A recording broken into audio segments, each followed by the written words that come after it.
possibility of a major military confrontation in West Asia has taken a sudden turn. US President Donald Trump has put a threatened massive military strike on Iran on hold. He has once again shifted everyone's attention on a possible diplomatic breakthrough. In a post on Truth Social, Trump said the United States was locked and loaded for an unprecedented strike against Iran. However, he later announced that the operation had been paused following appeals from Iran and regional partners as efforts began to explore a possible agreement. He added that Israel was committed to pause actions to rapidly finalize the deal. Iran's media, however, denied President Donald Trump's claim that the Islamic Republic asked the US to refrain from conducting new strikes. And while the immediate threat of a strike has eased, the bigger question remains: is this the beginning of a diplomatic breakthrough, or simply a pause before tensions rise again? The answer could depend heavily on the Gulf. Saudi Arabia and other Gulf countries have been closely watching the situation, aware that any major US attack on Iran could have consequences far beyond the battlefield.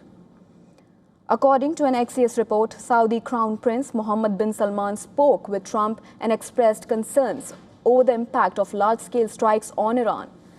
Riyadh reportedly asked Washington for clarity on its plans and pushed for de-escalation, fearing that a wider conflict could destabilize the region.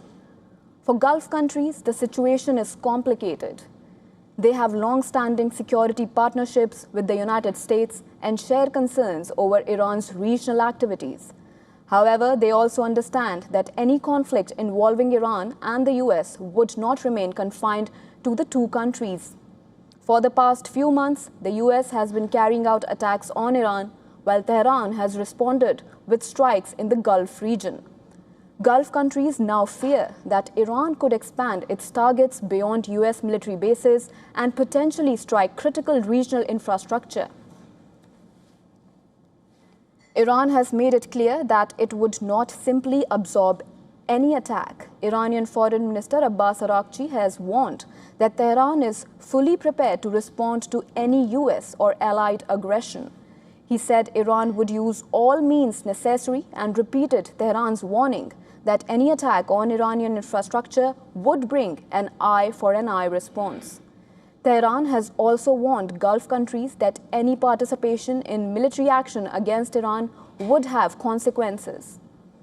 Iran's Fars said that potential Iranian counterattack would target Gulf energy sites, including Ghawar oil field in Saudi Arabia, Ruwais refinery and Zakum oil field in UAE, North Ghadir gas field and Ras Laffan LNG facilities in Qatar, Bargan oil field in Kuwait, Al Mehaj facilities in Bahrain, and Tamar gas fields located in Israel.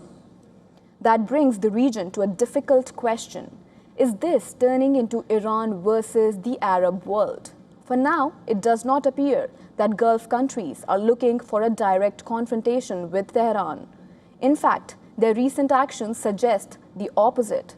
They appear to be trying to stop the situation from reaching that point. But the risk is increasing. There is growing discord within the US administration over how to handle the Iran conflict. Earlier this week, NBC News reported that Trump erupted in anger during a White House meeting, expressing his frustration over limited available options to end the war.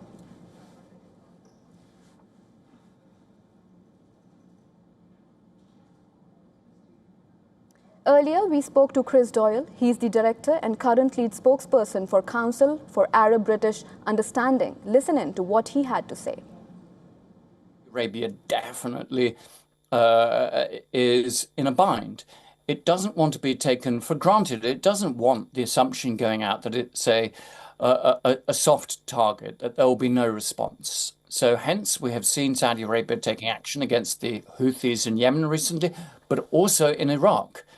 And whilst it doesn't want to get sucked into direct confrontation with Iran, it realizes, the leadership in Saudi, that that cannot be maintained forever, that it has to demonstrate a deterrent as well.